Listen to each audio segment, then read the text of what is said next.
அனைவருக்கும் என் இனிய நமஸ்காரம், வணக்கம். இன்று திருமியூச்சூர் லலிதாம்பிகை பற்றிய சுவாரஸ்யமான விஷயங்களை நாம் பார்க்கலாமா? முதல் விஷயம், இறைவன் மேகநாதர், அம்பாள் லலிதாம்பிகை. சௌந்தரநாயகி என்றும் மேகலாம்பிகை என்றும் அழைக்கப்படுகிறார். லலிதாம்பிகை ஸ்ரீசக்கரபீடத்தில் ராஜ சிம்மாசனத்தில் அமர்ந்திருக்கிறார். அபயவரத அஸ்தமுத்திரையுடன் வலது காலை மடித்து இடது காலை தொங்கவிட்டு அருளாட்சி செய்கிறார். வலது காலை மடித்த அம்பிகையை காண்பது அரிது. எல்லா சிவஸ்தலத்திலும் சிவனை வணங்கிய பிறகுதான் அம்பிகை மற்றும் பரிவார மூர்த்திகளை வழிபடுவது மரபாகும். அரிதான சில சிவஸ்தலத்தில் மட்டுமே அம்பிகையை முதலில் வழிபாடு செய்வது சிறப்பானதாகும். அந்த அகர வரிசையில் இந்த ஸ்தல அம்பாளும் ஒருவர் ஆவார். சர்க்கரை பாவாடை என்று சொல்லும் நெய்வேத்தியம் இங்கு பிரசித்தமானது. சர்க்கரை பொங்கல் செய்து அம்மன் முன் வைத்து அதன் முன் நெய்யை குளம் போல் ஊற்றி வைப்பார்கள். அந்த நெய்யில் அம்பிகை உருவம் தெரியும். அதுதான் சர்க்கரை பாவாடை நெய்வேத்தியம் என்றானது. லலிதாம்பிகை சகல ஆபரணங்களையும் அணிந்து பட்டத்தரசியாக ஜொலித்தாலும் காலில் கொலுசு அணியாமல் அலங்காரம் செய்து வந்தனர்.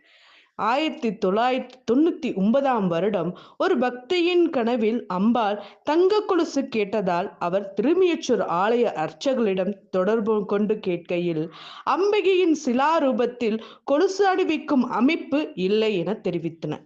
அந்த பக்தை மீண்டும் வலியுறுத்தி கேட்கையில் கவனத்துடன் தேடி பார்த்தனர். ஆண்டு கணக்கில் அபிஷேகம் செய்திருந்ததில் அபிஷேக பொருட்கள் கொலுசு அணிவிக்கக்கூடிய துவாரத்தை அடைத்திருந்தது கண்டுபிடிக்கப்பட்டது. அதன் பின் அம்பிகைக்கு பக்தை தங்க கொலுசு செய்து அணிவித்தார். தற்போதும் பக்தர்கள் கொலுசு காணிக்கை செலுத்துகிறார்கள். சரி, இரண்டாவது சுவாரஸ்யமான விஷயத்தை பார்க்கலாமா? லலிதாம்பிகையிடம் உபதேசம் பெற்றவர் ஐகிரிவர். இவர் அகத்திய முனிவருக்கு லலிதா சகஸ்ரநாமத்தின் பெருமையை பற்றி விவரித்து ஐகிரிவர் சொல்ல லலிதா சகஸ்ரநாமத்தை அகத்தியர் எழுதினார். ஹைகிரிவரிடம் அகத்தியர் லலிதா சகஸ்ரநாமத்தை எந்த ஸ்தலத்தில் கூறினால் முழு பலன் கிடைக்கும் என கேட்டார். அதற்கு ஹைகிரிவர் சொன்னார், பூலோகத்தில் அம்பாள் மனோன்மணியாக வீற்றிருக்கும் இடத்திற்கு சென்று சொன்னால் பூரண பலன் கிடைக்கும் என்றார். அதன் பிரகாரம் அகத்தியர் தன் மனைவி லோபமுத்திரையுடன் திருமியூச்சூர் சென்று லலிதாம்பிகையை தரிசித்து லலிதா சகஸ்ரநாமம் சொன்னார்.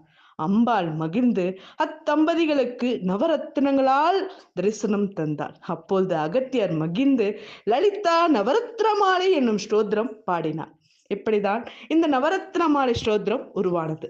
நாமும் இந்த லலிதா சகஸ்ரநாமத்தையும் சரி, லலிதா நவரத்ன மாலை சிறப்புகளையும் சரி படிப்போம். லலிதாம்பிகையின் முழு அருளையும் பெற்று சகல சௌபாக்கியத்துடன் வாழ்வோம்.